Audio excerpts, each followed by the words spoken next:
أعوذ بالله من الشيطان اللعين الرجيم. بسم الله الرحمن الرحيم. وبه نستعين وهو خير معين. والعاقبة للمتقين والجنة للموحدين والنار للعاصين. والصلاة والسلام على أكرم الأنبياء والمرسلين الذي أرسله بالهدى ودين الحق ليظهره على الدين كله سيدنا ونبينا وشفيع ذنوبنا وطبيب نفوسنا ومولانا ومولى الثقلين جد الحسن والحسين أبي القاسم محمد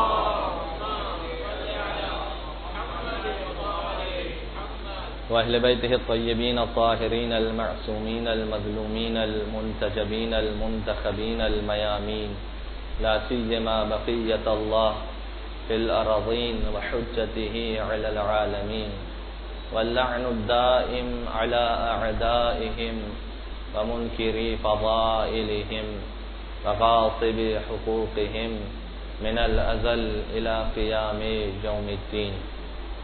دعاء توسل. يا وصي الحسن والخلفاء الحجة أيها القائم المنتظر المهدي يا ابن رسول الله يا حجة الله على خلقه يا سيدنا ومولانا إنا توجهنا واستشفعنا وتوسلنا بك إلى الله وقدمناك بين يدي حاجاتنا سب مل کے يا وجيها عند الله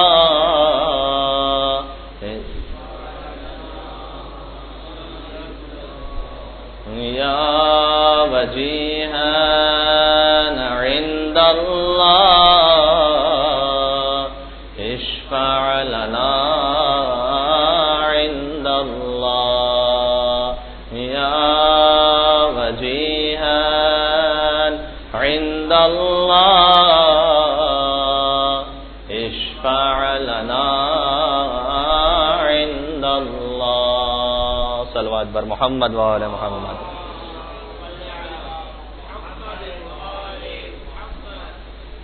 أما بعد فقد نقل عن حجة ابن الحسن العسكري عجل الله تعالى فرجه الشريف. بسم الله الرحمن الرحيم.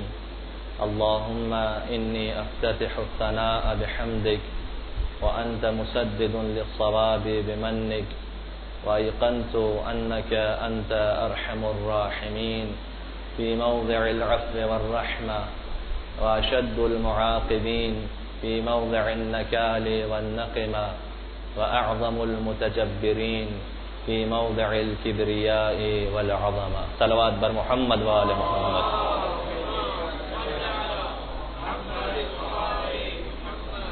جیسا کہ گزشتہ مجالس میں عرض کیا جا چکا ہے کہ یہ گفتگو دو حصوں میں تقسیم ہوگی اور پہلے حصے میں انشاءاللہ کچھ مسائل شرعی آپ کی خدمت میں عرض کیے جائیں گے اور اس کے بعد ہمارا موضوع ڈسکرپشن آف دعائے افتتاح یعنی شرح دعائے افتتاح آپ کی خدمت میں عرض کیا جائے گا. یہ بات ہم نے عرض کی تھی کہ مبتلات روزہ کے حوالے سے بعض کم فہم یا نہ فہم لوگوں میں تھوڑا سا مسکنسپشن ہے اس اعتبار سے کہ بہت سے لوگ فقط کھانے اور پینے کو مبتلات روزہ میں سے سمجھتے ہیں، یعنی وہ سمجھتے ہیں کہ سوائے کھانے اور پینے کے سب کچھ حلال ہے، اور کچھ لوگ وہ دوسرے ایکسٹریم پر ہیں، وہ یہ کہتے ہیں کہ مثلا جھوٹ بولنے سے بھی روزہ باطل ہو جاتا ہے، غیبت کرنے سے بھی روزہ باطل ہو جاتا ہے، گانا سننے سے روزہ باطل ہو جاتا ہے. حتیٰ میں اچھی طریقے سے یاد ہے، آج سے تقریباً 4 سال پہلے ایک مدرسہ تھا بچوں کا، وہاں جانے کا اتفاق ہوا تو رمضان شروع ہو چکا تھا. اور آپ کو معلوم ہے کہ آج کا جو سسٹم ہے اس کے اعتبار سے جب خانہ کعبہ کا حرم محفوظ نہیں میوزک سے، طواف کرتے ہوئے لبیک اللہم لبیک کو پیچھے جب موبائل بجتا ہے تو سب کچھ یاد آ جاتا ہے. تو وہاں جو مدرسہ تھا چھوٹا سا، اس میں برابر میں جو گھر تھا وہاں سے میوزک کی آواز آنے لگی اچانک سے. تو بچے نے کہا کہ اپنے استاد سے کہ سر دیکھیں انہیں شرم نہیں آتی، رمضان میں گانے سن رہے ہیں. تو استاد نے بڑا اچھا جواب دیا کہ بیٹا شرم ویسے ہی آنی چاہیے چاہے رمضان ہو یا نہ ہو، اس لیے کہ گانے سننا فقط رمضان میں حرام نہیں ہے، گانے سننا ویسے ہی حرام ہے. تو بعض لوگ یہ سمجھتے ہیں کہ مثلا گانا سننے سے روزہ باطل ہو جاتا ہے. ایک بات آپ کی خدمت میں گزارش کر دی جائے کہ 9 یا 10 چیزیں جو توضیح المسائل میں موجود ہیں جن سے روزہ باطل ہوتا ہے، وہ آپ جا کر دیکھ سکتے ہیں. اس کے علاوہ تمام چیزیں حلال ہیں، یعنی حلال ہے سے مراد یہ ہے کہ ان سے روزہ باطل نہیں ہوتا. اس کا یہ مطلب نہیں کہ ان کا گناہ نہیں لکھا جائے گا. گانا سننے کا گناہ اپنے مقام پر، جھوٹ بولنے کا گناہ اپنے مقام پر، غیبت کرنے کا گناہ اپنے مقام پر، روح روزہ ختم ہو جائے گی. لیکن اس روزے کا کفارہ ادا کرنا ہے؟ نہیں، کفارہ ادا نہیں کرنا. کیا اس کی قضا کرنی ہے؟ نہیں، قضا نہیں کرنی. اور کچھ چیزیں ایسی ہیں کہ جو ویسے بھی جائز ہیں لیکن بعض لوگ اسے روزے کے حوالے سے سمجھتے ہیں کہ حرام ہے، اس سے روزہ باطل ہو جاتا ہے. ان چیزوں کو میں ترتیب وار دہرا دوں تاکہ مومنین کو آسانی ہو جائے. پہلی چیز، روزے میں برش کرنا حلال ہے. برش کرنے سے روزہ باطل نہیں ہوتا، البتہ مکروہ ہے. ہاں، ایک قطرہ بھی حلق سے نیچے نہیں جانا چاہیے. اگر پیسٹ کا ایک قطرہ بھی حلق سے نیچے چلا گیا تو روزہ باطل ہو جائے گا. لیکن اگر قطرہ نیچے نہیں جا رہا، آپ ویسے ہی برش کر رہے ہیں اور سارا پیسٹ باہر پھینک رہے ہیں تو ایسی صورت میں روزہ باطل نہیں ہوگا، مکروہ ضرور ہے. دوسری بات، روزے میں خوشبو لگانا، پرفیوم کا استعمال، عطر کا استعمال جائز ہے، اس سے روزہ باطل نہیں ہوتا. تیسری چیز، انجیکشن کا استعمال، اس پہ خاص توجہ کیجیے گا. انجیکشن کے استعمال سے بھی روزہ باطل نہیں ہوتا، چاہے وہ کوئی بھی انجیکشن ہو، یعنی گلوکوز کا انجیکشن ہو یا طاقت کا انجیکشن ہو یا غذا کے بدلے لگایا جانے والا انجیکشن ہو. البتہ بعض مجتہدین نے اس میں احتیاط واجب لگائی ہے. آیت اللہ خوئی نے بھی لگائی ہے اور آیت اللہ غالباً امام خمینی نے، ان دونوں نے احتیاط واجب کے طور پر منع کیا ہے کہ اسے استعمال نہ کیا جائے، غذا والا انجیکشن. لیکن فل عالم کی جانب رجوع کرتے ہوئے، کیونکہ آیت اللہ سیستانی نے اجازت دی ہے اس بات کی، تو رجوع کرتے ہوئے، اور آیت اللہ خامنائی نے بھی اجازت دی ہے، رجوع کرتے ہوئے یہ جائز ہے. انجیکشن اگر کسی مریض کو لگانا پڑتا ہے تو اسے اس بات کا عذر نہیں ملے گا چونکہ مجھے انجیکشن لگانا پڑ رہا ہے لہذا میں روزہ نہیں رکھوں. نہیں، انجیکشن لگا کے آپ کو روزہ رکھنا پڑے گا، چاہے روزے کے دوران انجیکشن لگانا پڑتا ہے. ڈرپ لگانا بھی جائز ہے. تیسری چیز. چوتھی چیز، سانس کے مریضوں کے لیے، وہ بزرگان کے جنہیں سانس کی بیماری اور انہیں پمپ استعمال کرنا پڑتا ہے. پمپ کا استعمال، اس میں تھوڑی سی تفصیل ہے. اگر پمپ کے ذرات سانس کی نالی میں جا رہے ہیں تو استعمال کرنا جائز ہے. اگر وہ ذرات کھانے کی نالی میں جا رہے ہیں تو استعمال کرنا جائز نہیں ہے. آپ کہیں گے مولانا یہ بڑی زبردست بات ہے، سانس کی نالی میں جا رہے ہیں یا کھانے کی نالی میں جا رہے ہیں، مجھے کیا پتا. ڈاکٹر سے جب اس حوالے سے بات کی گئی بعض ڈاکٹر حضرات سے، تو انہوں نے یہ کہا، یہاں اگر ڈاکٹر بیٹھے تو ان سے معذرت اگر ان کی رائے میں اختلاف موجود ہے، وہ مجلس کے بعد مجھ سے بات کر سکتے ہیں. البتہ جن ڈاکٹر سے بات کی گئی وہ یہ کہتے ہیں کہ عام طور پر پمپ کے ذرات سانس کی نالی میں جاتے ہیں، کھانے کی نالی میں نہیں جاتے ہیں. لہذا اس صورتحال پر پمپ کا استعمال بھی جائز ہو جائے گا. تو مومنین اپنے آپ کو بلا وجہ زحمت میں نہ ڈالیں، اس لیے کہ وہ بزرگان جنہیں استعمال کرنا پڑتا ہے ہر گھنٹے 2 گھنٹے بعد، وہ اس وجہ سے روزہ بھی نہیں چھوڑ سکتے اور نہ اس وجہ سے وہ اپنے آپ کو مزید زحمت میں ڈالیں کہ جناب صبح سے لے کر شام تک اس سے پرہیز کریں. نہیں، پرہیز کرنے کی ضرورت نہیں ہے، بلکہ وہ پمپ کا استعمال کرتے رہیں، ان کا روزہ جاری رہے گا، روزے پر فرق نہیں پڑے گا. البتہ سگریٹ کا استعمال کسی طور پر بھی روزے میں جائز نہیں ہے. اچھا، یہاں پر ابھی میں مذاق نہیں کر رہا، سیریسلی کسی نے سوال کیا تھا کہ جب پمپ کا مسئلہ ایک مقام پر بیان کیا گیا تو ساتھ میں ہم نے سگریٹ کی بھی بات کی، تو ایک صاحب تھے، انہوں نے کہا مولانا چائے کا استعمال روزے میں جائز ہے یا نہیں؟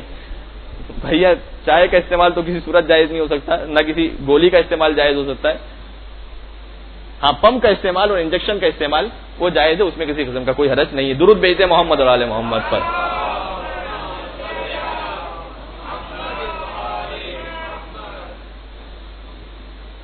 دعائے افتتاح ہمارا موضوع ہے، اور موضوع شروع کرنے سے قبل دو باتیں آپ کی خدمت میں گزارش کر دوں. پہلی بات تو یہ کہ یہ وہ دعا ہے، اس موضوع کو منتخب کرنے کی سب سے بڑی وجہ یہ تھی کہ مجلس سے پہلے یہاں روزانہ دعا افتتاح پڑھی جاتی ہے، تو کم سے کم پتہ تو چلے کہ ہم کیا پڑھ رہے ہیں. دوسری بات یہ کہ جب معصوم کا کلام ہوتا ہے. اچھا پہلے میں ایک سوال کر لوں آپ کی خدمت میں. دعائے کمیل وہ مولا کائنات کی دعا ہے. دعائے افتتاح کس امام کی دعا ہے؟ شاید مجمع میں سے 90% لوگوں کو معلوم نہ ہو کہ دعائے افتتاح کس امام کی دعا ہے. تو بتلا سکتا ہے تو اگر بتلا دے انشاءاللہ مجلس کے بعد کچھ انعام دینے کی کوشش کروں گا اسے. میں نہیں معلوم شاید کسی کو، انعام خود میرا اپنا ہی ہوا. دعائے افتتاح ہمارے زمانے کے امام زمانہ عجل اللہ تعالی فرجہ شریف کی دعا ہے.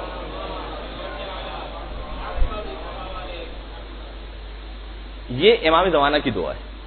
گویا امام نے خود اپنے الفاظ میں اپنی غیبت کا مرثیہ پڑھا ہے اس دعا میں. امام کے نواب اربعہ میں سے تیسرے نائب وہ اس دعا کو مسلسل پڑھا کرتے تھے. سید ابن طاؤس نے اپنی کتاب الاقبال بالاعمال میں اس دعا کو سب سے پہلے لکھا. شیعہ ہسٹری میں اس دعا کو سب سے پہلے انہوں نے لکھا، اور مفاتح الجنان میں وہیں سے کوٹ کیا گیا ہے کہ جو مفاتح الجنان میں شیخ عباس قمی لکھتے ہیں کہ سید نے اقبال میں یہ فرمایا. تو سید کون اور علامہ اقبال کون؟ نہ علامہ اقبال ہے نہ وہ سید کوئی اور ہیں، بلکہ سید سے مراد سید ابن طاؤس، اور اقبال سے مراد الاقبال بالاعمال، ان کی وہ کتاب کہ جس میں اعمال درج ہیں سارا سال کے.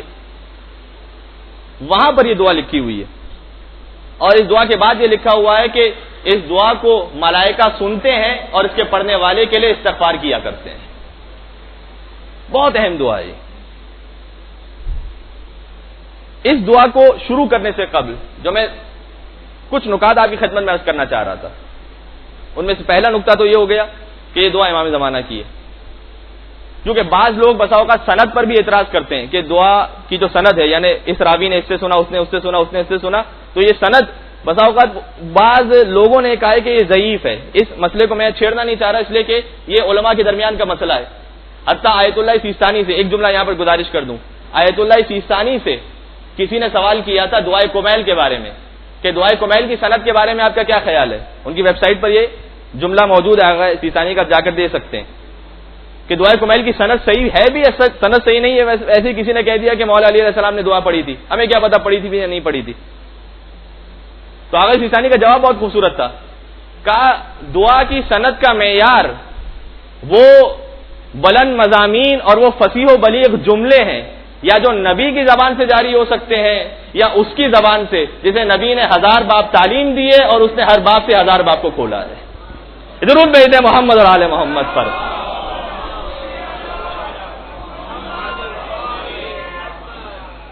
یعنی جملے بتلا رہے ہیں کہ یہ معصوم کے علاوہ کسی اور کی زبان سے نکل نہیں سکتے. دیکھیے اب ردم ہے نا، ایک خاص دعا کا ردم، جیسے قرآن کریم کا ایک ردم ہے، اس پر تحقیق کی گئی ہے کہ قرآن کا ردم کیا ہے. بسم اللہ الرحمن الرحیم، الحمد للہ رب العالمین، الرحمن الرحیم، مالک یوم الدین، ایاک نعبد و ایاک نستعین. یہ ایک ردم ہے قرآن کا، اسے شاید ہم پڑھتے ہوئے محسوس نہیں کرتے. اس میں جو ایکسپرٹس ہوں گے شاید وہ محسوس کر پائیں. اب دیکھیے چھوٹے سورے، احد، صمد، یلد، یولد، کوثر، ونحر، ابتر. اسی طرح دعا کا ایک ردم ہے. دعائے کمیل میں ملاحظہ فرمائیے، تحت کل عصم تنزل النقم تغیر النعم، تحبس الدعاء تنزل البلاء تقطع الرجاء. یہ ردم وہ ہے جو معصوم کے علاوہ کسی اور کی زبان سے نکل ہی نہیں سکتا. اور فقط ردم نہیں ہے، یعنی وہ معرفت والے جملے جس میں معرفت خدا کا سمندر موجود ہے. اسی طرح دعائے افتتاح میں بھی انشاءاللہ آپ محسوس کریں گے اس بات کو. دوسری چیز، معصوم کے ہر کلام میں ایک ایک لفظ میں دریا ہوتا ہے، ایک ایک حرف میں سمندر ہوتا ہے پورا. دونوں مثالیں میں آپ کی خدمت میں عرض کر دوں, ایک ایک حرف کی بھی اور ایک ایک لفظ کی بھی. صادق آل محمد امام جعفر صادق علیہ الصلوۃ والسلام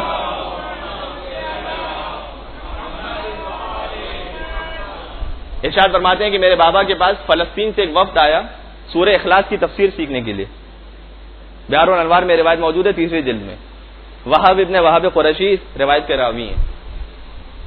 انہوں نے سوال کیا, سوال کرتے کرتے پھر آخر میں پوچھا ما معنی الصمد, صمد کا کیا مطلب ہے؟ یہ جو ہم پڑھتے ہیں الصمد, اس کا کیا مطلب ہے؟ ویسے اس کا ترجمہ سادہ سا ہے, اللہ الصمد یعنی خدا بے نیاز ہے, وہ کسی کا محتاج نہیں. امام نے جب صمد کا معنی کرنا شروع کیا تو کیا کہا؟ دیکھیں امام فرماتے ہیں کہ فیہ 5 احرف, صمد میں 5 حرف ہیں. الصمد میں 5 حرف ہیں, الف لام صاد میم دال. امام فرماتے ہیں پہلا حرف الف, الالف دلیل علی انیت, الف خدا کی انیت پر دلیل ہے. انیت کیا ہے؟ انیت یہ ہے کہ خدا خود گواہی دیتا ہے کہ اس کے سوا کوئی معبود نہیں. قرآن میں آیت موجود ہے شہد اللہ انہ لا الہ الا ہو, خدا خود گواہی دیتا ہے کہ اس کے علاوہ کوئی معبود نہیں. اور چوتھے امام اپنی دعا میں ارشاد فرماتے ہیں یا من دل علی ذاتہ بذاتہ, اے وہ خدا کہ جس کی ذات ہی اس کی ذات پر دلیل ہے, کسی اور دلیل کی ضرورت ہی نہیں ہے. الف دلیل علی انیت, لام دلیل علی الوہیت, لام اس کی الوہیت پر یعنی اس کی خدائی پر دلیل ہے. اس کے بعد ایک عجیب جملہ کہتے ہیں امام, کہتے ہیں کہ الالف واللام مدغمان, الف اور لام آپس میں ملے ہوئے ہیں. لا یظہران علی اللسان ولا یقعان فی السمع. جب آپ الصمد کہتے ہیں تو کیا لام کا پروننسیشن ادا کرتے ہیں؟ نہیں, لام ادا نہیں کرتے. آپ غور فرمائیے, جب ہم کہتے ہیں الصمد تو لکھنے میں لام آتا ہے, الف لام صاد میم دال, لیکن پڑھنے میں لام نہیں آتا, نہ سننے میں لام آتا ہے. امام فرماتے ہیں کہ جو لام سننے میں نہیں آ رہا, نہ بولنے میں آ رہا ہے نہ سننے میں آ رہا ہے, یہ کیوں ہے؟ کہ اس لیے کہ لام دلیل تھا اس کی خدائی پر. وَيُظْهَرَانِ فِي الْكِتَابَةِ, لام نظر آتا ہے فقط لکھنے میں.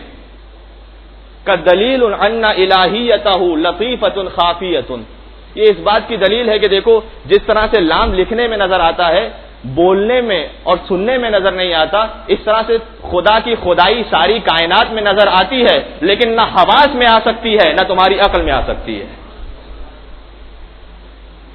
اور ہمارے پھر امام فرماتے ہیں الصاد دلیل علی انہ علی ان کلامہ صدق, صاد دلیل ہے اس بات کی کہ اس کا کلام سچا ہے, وہ صادق ہے. صاد یعنی صادق. والمیم دلیل علی ملکہ, میم اس کے ملک پر دلیل ہے, ملک یعنی سلطنت. والدال دلیل علی دوام ملکہ, دال اس بات کی دلیل ہے کہ اس کا ملک دائمی ہے, ہمیشہ رہنے والا ہے. اس کے بعد ایک عجیب جملہ کہتے ہیں کہ لو وجدت لعلمی الذی آتانی اللہ عز وجل حملۃ لنشرت التوحید والاسلام والایمان والدین والشرائع من الصمد. کہتے ہیں اگر اللہ نے جو مجھے علم عطا کیا ہے اس کو سمجھنے والے لوگ مجھے مل جاتے تو میں اس ایک لفظ سمجھ سے سارا اسلام, ساری توحید, ساری شریعت کو بیان کر دیتا. ادھر بھیجے محمد اور آل محمد پر.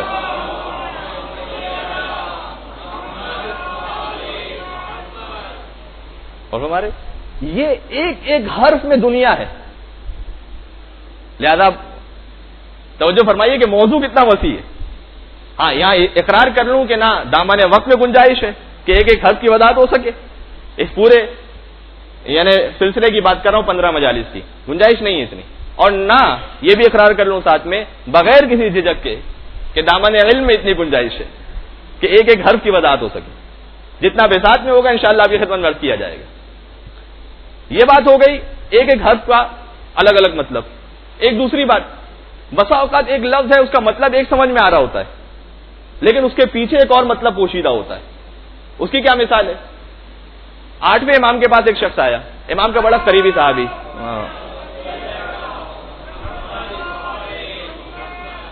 ایک اچھی طریقے سے صلوات بھیجیں محمد اور آل محمد پر.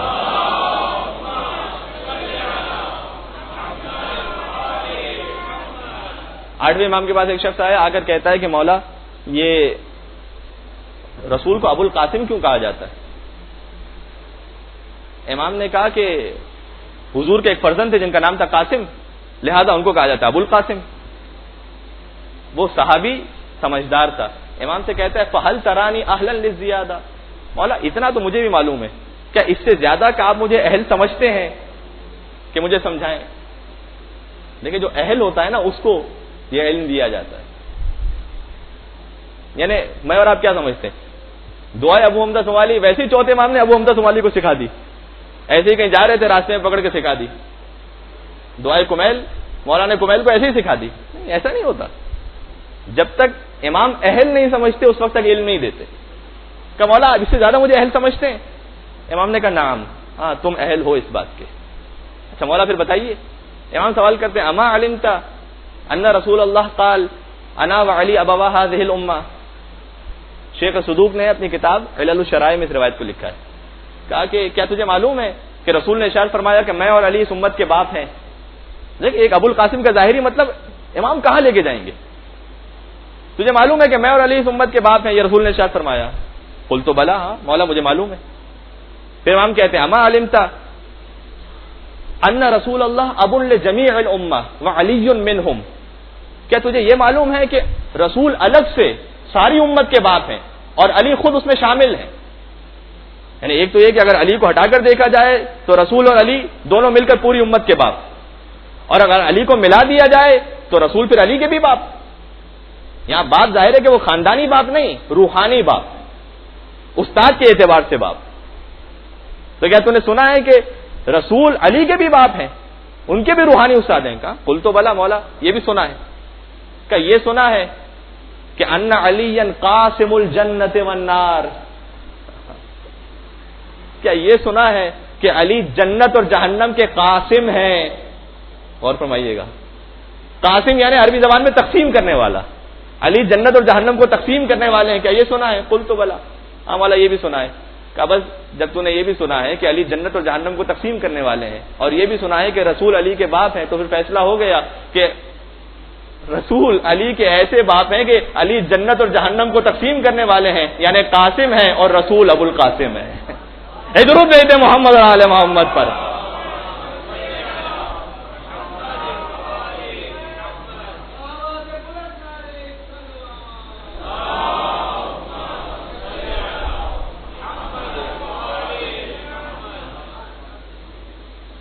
ایک ایک لفظ کے پیچھے دنیا ہے. لہذا آج اب کم سے کم کچھ جملوں کو شروع کرتے ہیں کہ دعا افتتاح میں امام زمانہ کیا کہنا چاہ رہے ہیں. یاد رکھیے گا یہ ہمارے مولا کی دعا ہے. امام پہلا جملہ ارشاد فرماتے ہیں اللہم انی افتتح الثناء بحمدک، اے خدا میں تیری تعریف کا آغاز تیری حمد سے کر رہا ہوں. ثنا کو عربی زبان میں ثنا کیوں کہا جاتا ہے؟ ثنا یعنی تعریف. اس کے بارے میں دو باتیں ہیں. ایک تو یہ کہ جب انسان کسی کی تعریف کرنا شروع کرتا ہے تو ایک کے بعد ایک دوسری صفت کو لے کر آتا ہے. وہ مثال کے طور پر شجاع ہے، سخی ہے، عالم ہے. اور ثنا عربی زبان میں نکلا ہے ثانی سے. ثانی یعنی دوسرا. لہذا چونکہ جب ثنا کرتا ہے انسان تو ایک کے بعد ایک دوسری تعریف کو لے کر آتا ہے، تو ثنا اسی ثانی سے نکلا ہے، لہذا اس کو کہتے ہیں ثنا. ایک دوسرا مطلب ثنا کا کہتے ہیں کہ جب آپ کسی کی ثنا کرتے ہیں یعنی تعریف کرتے ہیں تو پہلے اگر وہ تعریف سچی ہے تو پہلے وہ صفت اس میں ہونا چاہیے، یہ پہلا مرحلہ. اور پھر دوسرا مرحلہ یہ ہے کہ آپ اس صفت کو بیان کیجئے یعنی اس کی تعریف کیجئے. اگر سچی تعریف ہے تو پہلے وہ صفت اس میں ہونا چاہیے یعنی اسے عالم ہونا چاہیے، تب جا کے آپ اسے عالم کہہ سکتے ہیں، ورنہ تو عالم کہنا غلط ہو جائے گا. تو اس کا عالم ہونا پہلا مرحلہ، آپ کا عالم کہنا یہ دوسرا مرحلہ. اور ثنا نکلا ہے ثانی سے یعنی دوسرے سے. تو چونکہ ثنا کا مرحلہ دوسرا ہے لہذا اس کو کہا جاتا ہے ثنا. دیکھیں ثنا نام کی طرح نہیں ہے. کسی کا نام مثال کے طور پر جو ایک چھوٹا سا مزاح مشہور ہے کہ ایک صاحب آئے دروازے پر دستک دی تو صاحب خانہ نے پوچھا کون؟ تو کہا بادشاہ خان. باپ کا نام امیر خان، دادا کا نام سلطان خان. بھائی کرتے کیا ہیں آپ؟ کہ اللہ کے نام پہ کچھ دے دو بھائی. نام کا اور کردار کا ایک ہونا ضروری نہیں ہے. نام ہو سکتا ہے شیر خان ہو اور ڈرتا ہو بلی سے بھی, اور اس میں کوئی مشکل بات نہیں ہے. چہروں پر مسکراہٹ بتا رہی ہے کہ سب کے گھر کی ایک ہی سٹوری ہے بھائی. لیکن ثنا اگر سچی ہے تو ثنا میں یعنی بولنے والے میں اور اس کے کردار میں میچنگ ہونی چاہیے. نام میں میچنگ دنیا میں ضروری نہیں ہے, لیکن اہل بیت کے خاندان میں ضروری ہے. اور فرمائیے, اس لیے کہ اگر نام علی ہے تو واقعاً بلند ہے, نام فاطمہ ہے تو واقعاً اپنے شیعوں کو آتش جہنم سے نجات دینے والی ہے, نام حسن ہے تو واقعاً کردار میں حسین ہے. اس لیے کہ نام بندے نہیں رکھا کرتے, آسمان سے خدا نازل کیا کرتا ہے. اہل بیت میں یہ ضروری, لیکن انسانوں میں ضروری نہیں ہے کہ نام اور کردار ایک جیسے ہوں. لیکن جب آپ کسی کی تعریف کر رہے ہیں تو ضروری ہے. اچھا, تعریف کیسے کی جاتی ہے؟ کسی کی آپ تعریف کرنا چاہیں, ثنا کرنا چاہیں, کیسے کریں گے؟ اس کے علماء نے 3 طریقے لکھے. بسا اوقات آپ کسی کی تعریف کرتے ہیں حمد کے ذریعے سے, کسی کی حمد کو بیان کرتے ہیں. دوسرا طریقہ کسی کی مدح کو بیان کرتے ہیں, حمد نہیں مدح. کیا فرق ہے انشاءاللہ آپ کے سامنے عرض کرتا ہوں. اور تیسرا طریقہ جب آپ شکر کرتے ہیں. ان تینوں میں فرق ہے. کیا فرق ہے؟ حمد ہو سکتی ہے فقط کسی کے ذاتی کمال پر,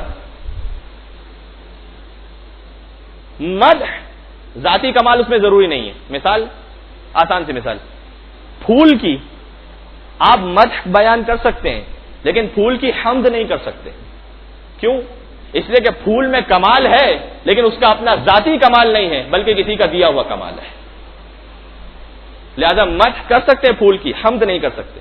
بعض علماء کہتے ہیں کہ حمد سوائے پروردگار کے اور کسی کی نہیں ہو سکتی, اس لیے کہ جو کمال ہے وہ اس کا دیا ہوا ہے. اور شکر جب نعمت ملتی ہے تو شکر کیا جاتا ہے. یہ 3 طریقے ہیں تعریف کے کسی کی. ان تینوں میں سب سے بہترین طریقہ کون سا ہے؟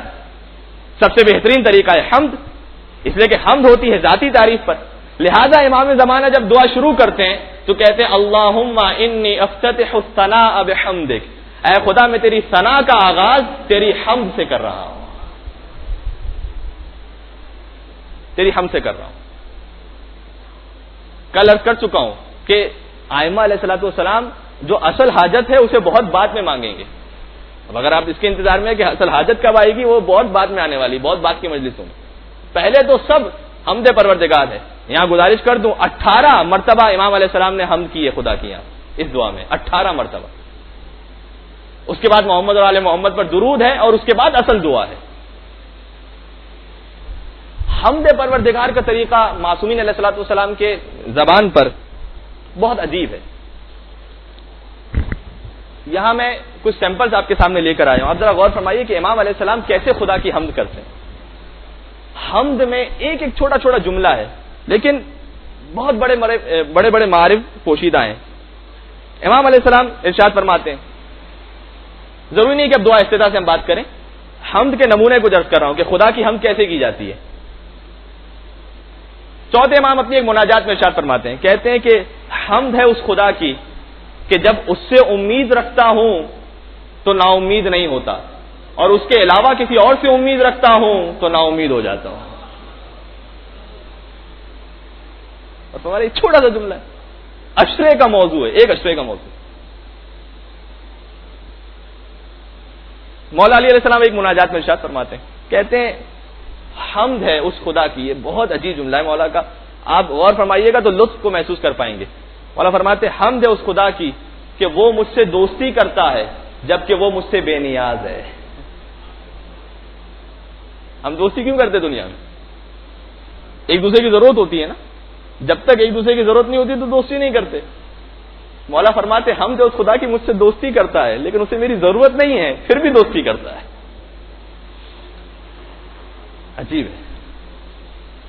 یعنی ایسے ہوں تو سمجھ میں آتا ہے کہ خدا کیا ہے, ورنہ اس کے بغیر سمجھ میں نہیں آ سکتا. جو شہریار نے, فارسی کا بھی شاعر ہے اور عربی زبان کا بھی شاعر ہے, اس نے عربی قصیدے میں ایک جملہ کہا تھا کہ خدا کی قسم میں نے خدا کو علی کے ذریعے پہچانا ہے. اس لیے کہ علی نہ ہو تو خدا کو سمجھنا ناممکن ہے. ایک اور جملہ آپ کی خدمت میں عرض کروں، یہ مجھ جیسے انسان کے لیے چوتھے امام ارشاد فرماتے ہیں مناجات میں، حمد ہے اس خدا کی کہ میرے ساتھ ایسے سلوک کرتا ہے جیسے میں نے کوئی گناہ کیا ہی نہ ہو. اللہ اکبر. خدا کی نعمتوں کا آپ ملاحظہ فرمائیے، کیا کہیں سے لگتا ہے کہ میں نے کوئی گناہ کیا ہو اور خدا نے کبھی اس گناہ کی وجہ سے مجھ سے کوئی نعمت روکی ہو؟ نہیں، میں گناہ کرتا جاتا ہوں لیکن وہ دیتا جاتا ہے، دیتا جاتا ہے، دیتا جاتا ہے. ایسے سلوک کرتا ہے جیسے میں نے کچھ کیا ہی نہیں ہے. یہ ہے حمد پروردگار ائمہ کی دعاؤں میں. اس حمد سے امام علیہ السلام دعائے افتتاح کا آغاز کر رہے ہیں. اس کے بعد امام دوسرا جملہ ارشاد فرماتے کہتے ہیں وَأَنْتَ مُسَدِّدٌ لِلصَّوَابِ بِمَنِّكَ، کہ تیرا احسان ہے خدا کہ تو نے مجھے سیدھی راہ دکھائی تو میں سیدھی راہ پر آ گیا. لیکن ایک دعا کا کتابی ترجمہ جو آپ کتابوں میں دیکھیں گے، نہیں، ایک کتابی ترجمے سے نکل کر اپنے دل کے ترجمے میں آئیے. وَأَنْتَ مُسَدِّدٌ لِلصَّوَابِ بِمَنِّكَ، تیرا احسان ہے، من کہتے ہیں احسان کو، تیرا احسان ہے کہ تو نے سیدھی راہ دکھائی. یعنی اس کا مطلب اگر میں دعائے افتتاح پڑھ رہا ہوں، اگر میں مجلس میں آ کے بیٹھا ہوں، اگر کبھی دعائے کمیل پڑھتا ہوں، خدا پر کوئی احسان نہیں کر رہا، اس نے توفیق عطا کی. خدا پر میرا کوئی احسان نہیں، اس نے توفیق عطا کی کہ میں کچھ پڑھ سکوں. خدا تیرا احسان ہے کہ تو نے سیدھی راہ دکھائی. اور اس من کا لفظ قرآن کریم میں استعمال ہوا ہے خود سرکار ختم مرتبت کے لیے بھی اور ائمہ علیہ الصلوۃ والسلام کے لیے بھی. یعنی خدا کا احسان ہے، لقد من اللہ علی المؤمنین، ہم نے مومنین پر احسان کیا کہ ہم نے رسول کو بھیجا تمہارے درمیان. وَنُرِيدُ أَن نَّمُنَّ عَلَى الَّذِينَ اسْتُضْعِفُوا فِي الْأَرْضِ، ہم احسان کریں گے ان لوگوں پر جنہیں زمین میں ضعیف بنا دیا گیا ہے کہ ہم انہیں زمین کا وارث بنائیں گے. یہ زمانے کے امام کے لیے. یعنی ہم جو کہتے ہیں اے خدا تیرا احسان ہے کہ تو نے سیدھی راہ دکھائی، تو کس کے ذریعے سے دکھائی؟ ختمی مرتبت کے ذریعے سے دکھائی اور ائمہ علیہ الصلوۃ والسلام کے ذریعے سے دکھائی. تیرا احسان ہے. اور اس شاید نعمت کو ہم اور آپ اچھی طریقے سے محسوس نہیں کر پاتے. چھٹے امام کے بعد ایک شخص آتا ہے کہتا ہے مولا بہت غریب ہوں، مدد کیجیے. مولا نے کہا مدد تو کروں گا لیکن تو کہاں غریب ہے؟ تو بہت امیر ہے. مولا میرے پاس کچھ نہیں. کہا تیرے پاس دنیا بھر کے سونے اور چاندی اور ہیرے اور جواہرات سے بڑھ کے دولت ہے. مولا میرے پاس کچھ نہیں، خالی ہاتھ ہوں.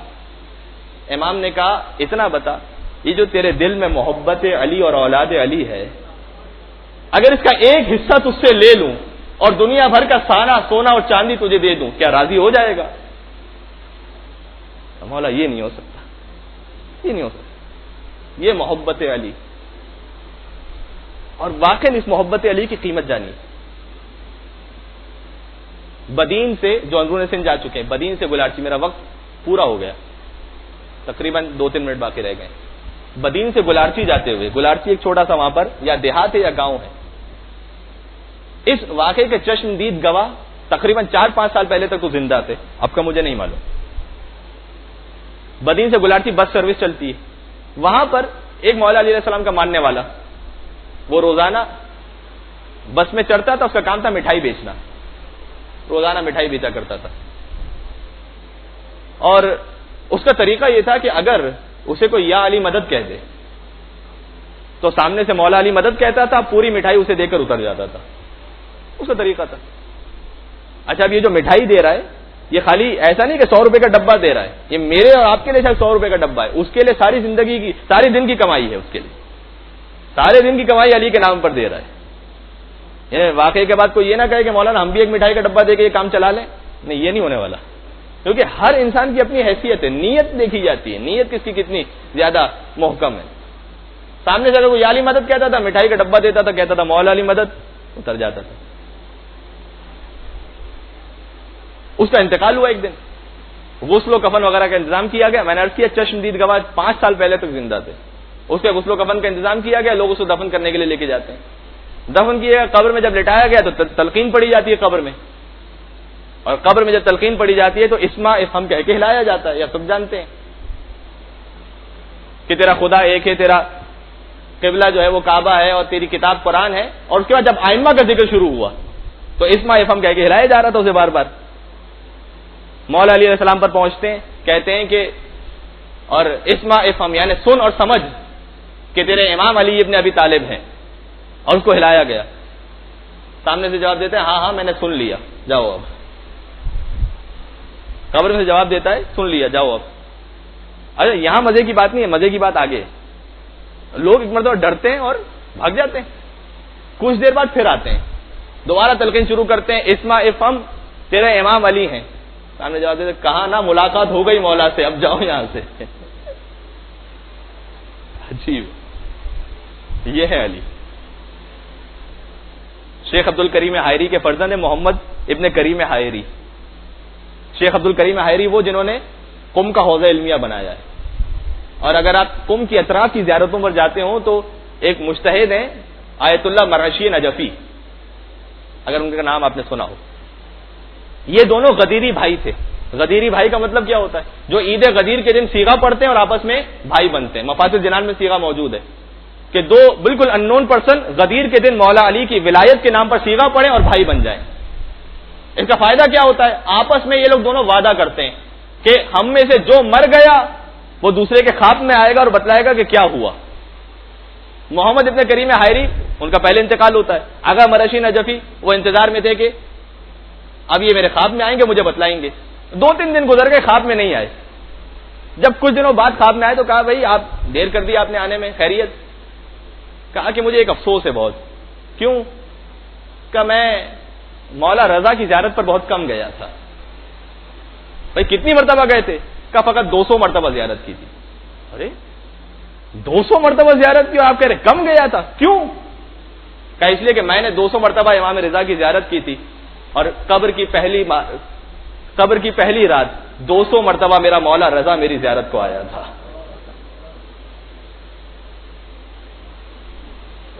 یہ ہے ائمہ علیہ الصلوۃ والسلام. ان کا دامن پکڑنا ضرور. آپ ملاحظہ فرمائیے, اور کربلا کے میدان میں یہی تو ہے. جون غلام حبشی, ایک حبش کا رہنے والا غلام, جب حسین کے پاس آتا ہے تو زیارت وارثہ کا حصہ بن جاتا ہے. عظیم ہے, واقعی عظیم ہے.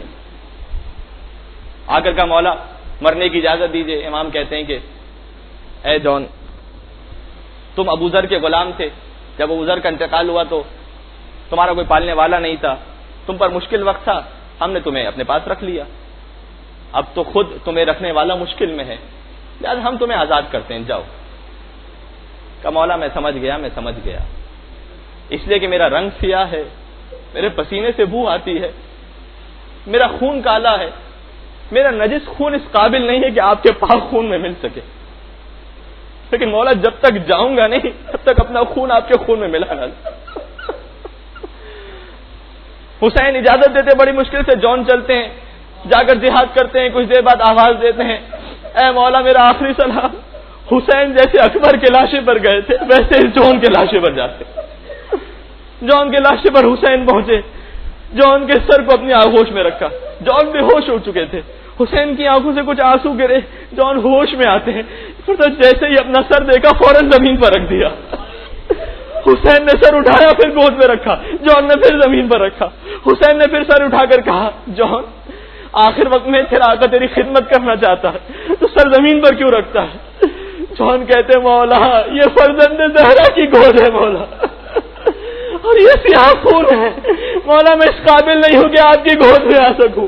حسین نے بس اتنا جملہ سنا, حسین نے اپنے رخسار کو جون کے رخسار پر رکھا اور ہاتھوں کو بلند کیا, کہا بار الہ اللہم بید وجہہ, ارے الہ اس کے چہرے کو نورانی کر دے, وطیب ریحہ اس کی بو کو خوشبو میں تبدیل کر دے. بس جون نے جملہ سنا, حبیب کو دیکھا, مسلم کو دیکھا, کہا اے حبیب آج مجھ میں تم سے زیادہ بڑا ہو گیا. حسین نے اپنا رخسار میرے رخسار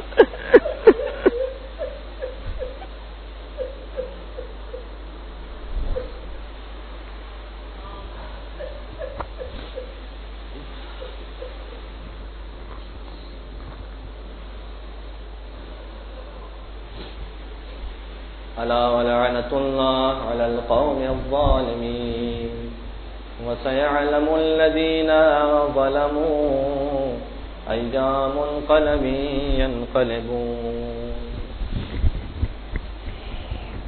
اے رب العزت واسطہ اہل بیت اطہار کا جن کے صدقے میں آج ہم رزق پا رہے ہیں, ہمارے اعمال ان کے صدقے میں قبول ہوتے ہیں. مولا امام زمانہ کے قلب مطہر کو ہم سب سے راضی و خوشنود فرما، آقا کی مرضی کے مطابق زندگی گزارنے کی توفیق عنایت فرما، مولا امام زمانہ کے قدموں میں اپنی جان کو قربان کرنے کی توفیق عطا فرما، اہل بیت اطہار کا واسطہ امام زمانہ کے ظہور میں تعجیل فرما، ہم سب کو ان کے اعوان اور انصار میں شمار فرما۔ ربنا تقبل منا انك انت السميع العليم برحمتك يا ارحم الراحمين۔